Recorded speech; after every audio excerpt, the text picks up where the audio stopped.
راجنپور جہاں سورج آگ برسا رہا ہے، درجہ حرارت 45 سے 50 تک پہنچ چکا ہے، لیکن افسوس نہ پنکھا چلتا ہے، نہ کولر، نہ وابڈا کا کوئی پرسان حال ہے۔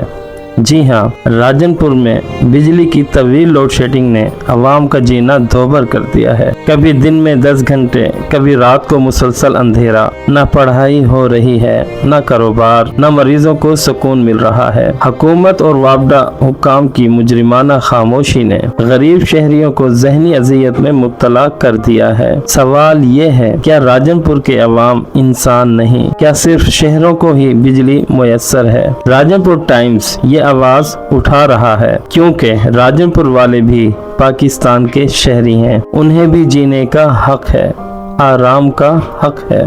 اگر آپ بھی اس ناانصافی کے خلاف ہیں تو راجنپور ٹائمز کو سبسکرائب کریں اور ہماری آواز کو مزید بلند